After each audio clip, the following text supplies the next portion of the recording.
आज हमारे पास फरीदाबाद में 60 केसेस हैं, जिनमें से कई केसेस मुख्य हैं जिनको हम देख रहे हैं। और अगर हम वो पवन सिंह और अंजलि राघव का केस देखें तो अंजलि राघव अपने पूरी टीम के साथ उपस्थित थी। उसने अपनी पूरी ग्रीवेंस हमें बताई। जो उसका पवन सिंह के साथ लखनऊ में माजरा हुआ, उसके लिए पवन सिंह ने सोशल मीडिया में माफ़ी मांगी, जिसको अंजलि राघव ने एक्सेप्ट किया, तब भी और आज भी। इसीलिए हमने पवन सिंह को इस केस से हटा दिया। परंतु अंजलि राघव का आज भी ये कहना है हमें कि जो पवन सिंह के कुछ टीम के सोशल मीडिया के लोग हैं, वो आज भी उसे तंग कर रहे हैं, जिससे वो हताश है और उसको न्याय चाहिए। उसके लिए उसने हमें 3 नाम भेजे हैं, जिनके खिलाफ हम दोबारा सम्मन कर उनको बुला रहे हैं। और मैं कोशिश करूंगी कि न्याय मिले और इस तरह से, चाहे वो किसी भी कार्य पे लड़कियां काम कर रही हों, उनको इस तरह से छोटी लैंग्वेज, घटिया लैंग्वेज, गलत लैंग्वेज नहीं बोली जानी चाहिए। मैडम, अंजलि को न्याय मिलेगा हरियाणा महिला आयोग से? लगता है हमारा पूरा प्रयास रहेगा कि हम हर बेटी को न्याय दिलाएं। हम कोई कैटेगराइज नहीं करते कि वो किस लेवल की है, क्या है, किस काम में है। हर बेटी को न्याय मिलना चाहिए। मैडम, का मामला भी सामने आया है महाराष्ट्र से, जिसमें जो है महाराष्ट्र महिला आयोग की इस्तीफा देना पड़ा है। किसका मामला? महाराष्ट्र महिला आयोग की वो महाराष्ट्र का मामला है और उस चेयरपर्सन ने इस्तीफा दे दिया है। वो उधर महाराष्ट्र का मामला है, मुझे लगता है। मैडम, टिटेरी का आने को लेकर के भी विवाद बना था, बादशाह को भी समक्ष पेश होना था, नहीं हुए। बादशाह समक्ष पेश नहीं हुए, लेकिन उनको जमानत लेनी पड़ी। और कोई भी प्रोसीजर तब तक माफ़ नहीं होगा, कोई भी प्रोसीजर तब तक बंद नहीं होता जब तक हम उस व्यक्ति से पूरी बात नहीं पूछ लेते। पवन सिंह के मामले में स्वयं शिकायतकर्ता अंजलि राघव ने उसकी माफ़ी को एक्सेप्ट किया है, परंतु उसकी टीम की माफ़ी को एक्सेप्ट या टीम की कारगुजारी को एक्सेप्ट नहीं कर रही है, इसलिए हम उसके खिलाफ। कल को अगर उनकी टीम भी अगर सोशल मीडिया पर माफ़ी मांगती है तो क्या उनको भी माफ़ कर? वो देखेंगे अंजलि, जो कंप्लेनेंट है उसको सेटिस्फैक्शन क्या है, हमें तो कंप्लेनेंट की सेटिस्फैक्शन दें।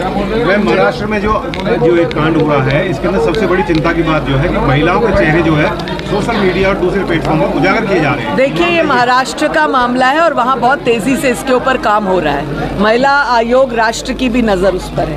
मैडम, जिस तरीके से महिला आयोग की चेयरपर्सन एक बाबा के चरणों में नतमस्तक होती नजर आ रही है, उसको कैसे देखते हैं? देखिए, गुरु के चरणों में नतमस्तक होना ये हमारी परंपरा है, परंतु जब पता लगे कौन कैसा है, उसके साथ क्या व्यवहार हो, ये देखा जाना चाहिए। पहली चीज़ तो मैं आपका ही करेक्ट करना चाहूँगी, यही आप लोगों ने फैलाया। मैंने पवन सिंह के खिलाफ कोई कंप्लेंट नहीं दी थी।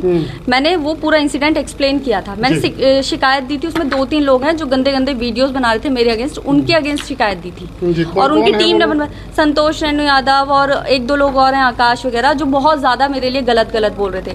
तो वो मैंने पूरा केस उसमें लिखा हुआ था, कैसे हुआ था, और कुछ उनकी टीम मेंबर्स ने भी बनाए थे वीडियो। तो इसलिए मैम ने उनको बोला था, क्योंकि वो वहाँ से शुरू हुआ था और वही जानते हैं उन लोगों को जो वीडियोस बनाई, उनकी पीआर टीम। लेकिन आज पवन सिंह का नाम हटाया है मैडम ने, और कुछ और लोगों के नाम ऐड करवाए आपने। पहले उनके नाम नहीं पता थे और वो केस वहाँ से शुरू हुआ था। तो मेरी कंप्लेंट में सिर्फ ये था कि पवन सिंह ने ऐसा किया, और उसके बाद उन्होंने माफ़ी मांग ली और मैंने माफ़ कर दिया। लेकिन उनकी पीआर टीम ने बाद में ऐसे वीडियोस बनवाए जो कि बिल्कुल झूठ थे, और उसकी वजह से मुझे काफ़ी हर्ट भी हुआ। और पॉर्न साइट्स पे कुछ मेरे फ़ोटोज़ वगैरह डाले गए थे। मैंने इस चीज़ की कंप्लेंट दी थी और वो वीडियो साथ में अटैच किए थे। क्योंकि ये मामला वहाँ से शुरू हुआ था, इसलिए उनसे पूछताछ की जाती। उनके अगेंस्ट कुछ ऐसा नहीं था कि उनको अरेस्ट किया जाना था या कुछ भी, जो कि आप लोगों ने सारा मीडिया पे झूठ दिखा। अंजलि, अभी अंजलि, आपने जिस तरीके से जो PR team, obviously PR team तो अपने आर्टिस्ट को बचाने के लिए सामने वाले की छवि खराब करती है और अपने आर्टिस्ट की सही करती है। तो पीआर टीम का काम कंसेंट नहीं रही होगी, जो आप रही होगी ऑब्वियसली रही होगी। तो लेकिन उन्होंने तो सबके आगे मुझसे माफी मांग ली। तो पवन सिंह को आपने माफ कर दिया, अब जो 3 लोग हैं उनके खिलाफ आप कार्रवाई चाहते हैं? अब बाकी सारी चीजें हट गई हैं, लेकिन वो जो 3 लोग थे वो बार बार वीडियोस बना रहे थे, 3-4 लोग, उनके अगेंस्ट मैंने दिया था।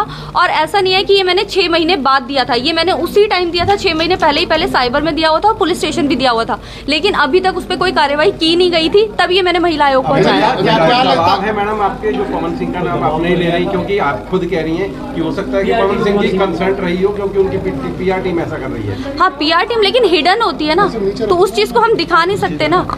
अब उनके टीम मेंबर्स भी वो वीडियोस बना रहे थे जो गलत बना रहे थे, लेकिन अब वो सारे हटा दिए गए और हो सकता है इस चीज के बाद हटाए गए हों।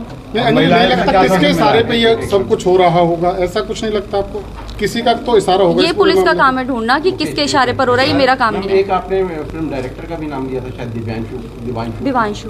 क्या नाम हाँ, है? विवांशु मैंने उनका ये नाम लिया था कि उन्होंने मुझे बोला था उस टाइम पर ही कि जो आपने वीडियो डाला है ये डिलीट करो, तभी सब कुछ शांत होगा। जो मेरे लिए नेगेटिव सब कुछ चल रहा था तो वो कंटिन्यू चले, और जब मैंने वो वीडियो सच में डिलीट किया तब थोड़ा मामला शांत हुआ था। महिला आयोग की तरफ से आपको क्या आश्वासन मिला? यही मिला है कि जिनके अगेंस्ट मैंने कंप्लेंट किया, जिनके मैंने वीडियोस दिए थे मैम को, उनके अगेंस्ट कार्रवाई की जाएगी। तो विवांशु का भी कोई इसमें रोल है आपको लगता है? विवांशु का रोल सिर्फ मैं इतना नहीं कह सकती, हाँ, वो पुलिस देखेगी।